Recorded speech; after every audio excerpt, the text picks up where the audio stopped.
Olá, essa aula é para o pessoal do nono ano.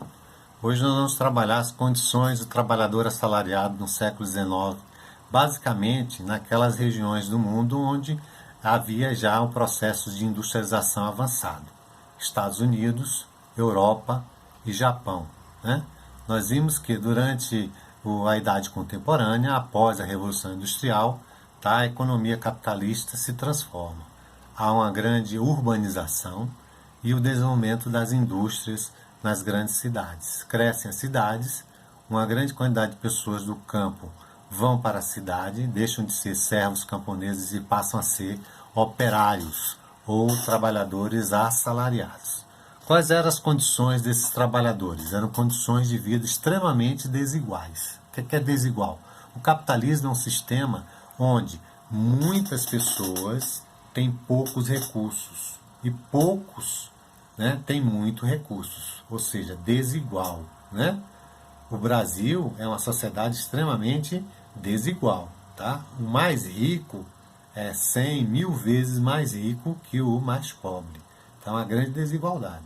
Existem outras sociedades mais igualitárias no mundo? Existe. Se você for para Escandinávia, Noruega, Suécia, Dinamarca hoje, né, você tem uma sociedade mais igualitária, onde a riqueza é mais ou menos dividida dessa forma, não dessa forma, né? Então, no século XIX, as sociedades todas eram como o Brasil hoje, extremamente desiguais, né? Tinha uma grande quantidade de pessoas que trabalhavam nas grandes cidades. Essas cidades, né, eu estou falando de cidades famosas do mundo hoje, né? Nova York, Londres, Paris, Tóquio, né? Eram extremamente insalubres, não tinha esgoto, não tinha água encanada. Os operários viviam em cortiços, né, amontoados, sem ventilação, sem condições mínimas de higiene, né? Eram regiões extremamente insalubres, né? Então era uma situação degradante essa população, né? Você tinha em grande número os que trabalhavam, os chamados operários, mas tinha milhares, milhões de subempregados, dos marginais, né? Dos marginais, dos miseráveis, em uma situação extremamente precária. Mas, professor, isso está aparecendo no Brasil de hoje. Pode ser, né? O Brasil ainda é uma sociedade extremamente desigual, mas na Europa era extremamente desigual em uma região, em um século bem mais atrasado do que é hoje, né? Então, os trabalhadores que conseguiam emprego trabalhavam nas fábricas, né? Trabalhavam de 12 a 16 horas por dia, não havia direito trabalhista nenhum, ou seja, não tinha sábado, domingo, não tinha descanso semanal remunerado, não tinha direito a férias, não tinha direito a 13º, não tinha direito ao auxílio saúde, não tinha direito ao INSS, ou seja, enfim, não tinha direito a nenhuma lei trabalhista, nenhuma proteção trabalhista. Ah, professor, se fosse assim eu não trabalharia, não tem problema não, você tinha milhares, milhões de desempregados. Se você não quisesse aquele emprego, milhares e milhões quereriam aquela colocação, né? Como eu falei, você abaixo dos operários, você tinha os subempregados, tinha os miseráveis, tinha os marginais, né? Pessoas sem a mínima condição de vida digna, certo? Então, essa situação era generalizada nas regiões industrializadas do mundo, né? Hoje, você já tem, na sociedade brasileira, não é a maior parte da população, mas você tem pessoas que trabalham, como vocês procuram falar sempre, né, fichados, né, que têm a carteira assinada. E essas pessoas têm vários direitos trabalhistas. Esses direitos não caíram do céu. Foram dezenas, séculos das sociedades lutando, né, guerras, revoluções, para conquistar esses direitos que nós temos hoje. Quem é fichado, né? Nós estamos vendo aí uma situação econômica do Brasil extremamente trágica após o Covid-19, que vai ter um grande número de pessoas que já eram desempregadas ou autônomas ou sem renda, né, que vão passar mais necessidade do que já passavam, né?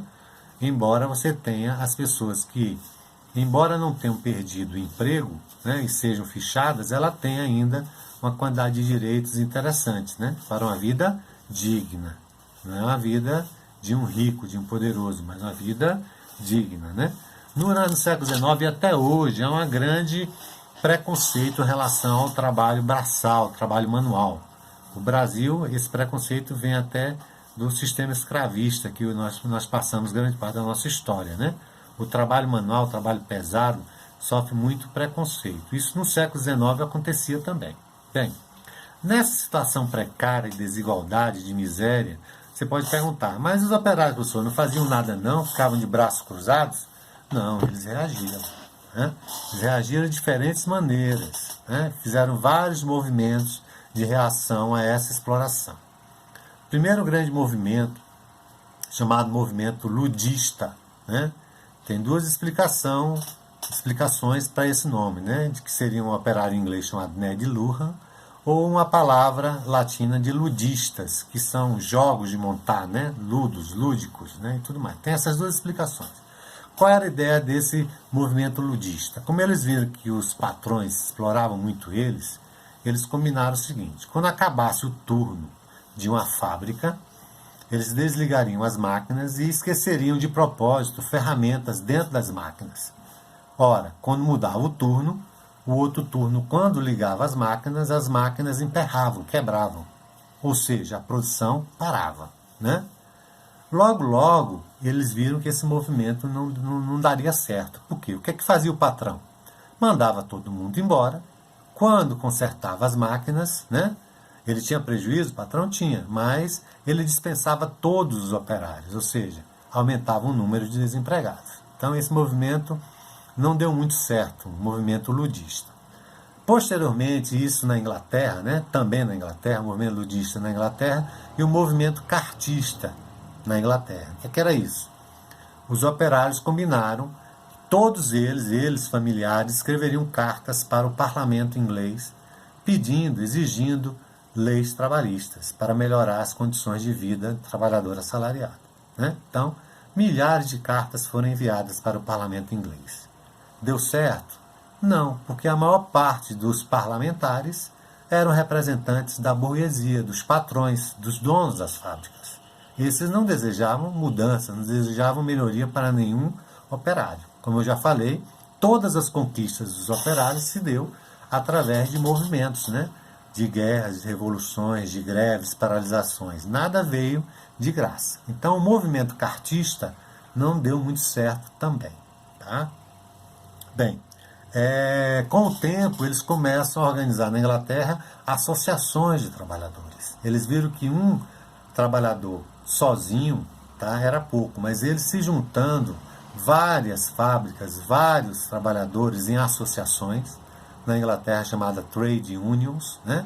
Eles passariam a se ajudar e passariam a ter força para sentar com os patrões e negociar melhorias de vida, de trabalho, salários e condições, né, de trabalho. Tá? Essas eram associações.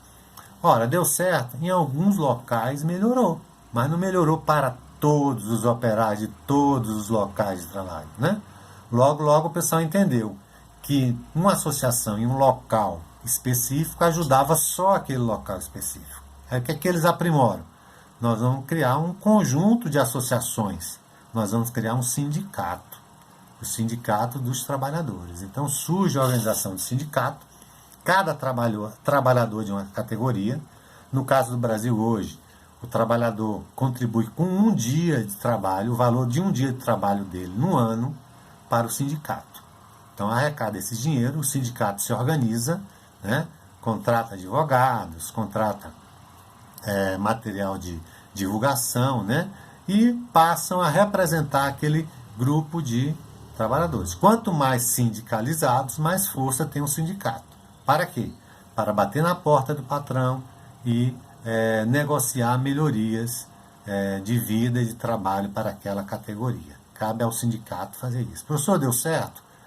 Melhorou bastante em algumas regiões do mundo, né, com sindicatos. Muitos sindicatos se fortaleceram, né, sindicatos metalúrgicos, trabalhadores têxteis, né, trabalhadores em indústria de calçado.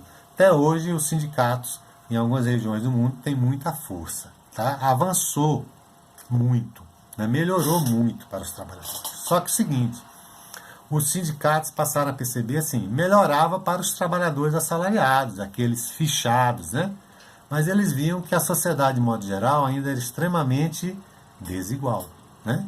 Então, eles passam a entender que era preciso mudar não só as condições dos trabalhadores assalariados, era preciso mudar as condições de toda a sociedade. É nesse contexto que surgem os chamados filósofos, né? Que são pensadores que passam a sonhar com a outro tipo de organização produtiva que não era o capitalismo. Nesse contexto surgem os filósofos socialistas utópicos, os filósofos anarquistas, os filósofos socialistas científicos, que é o chamado marxismo, né? E passam a defender um outro tipo de organização da economia, da sociedade e da política. Mas isso vai ficar para outra aula.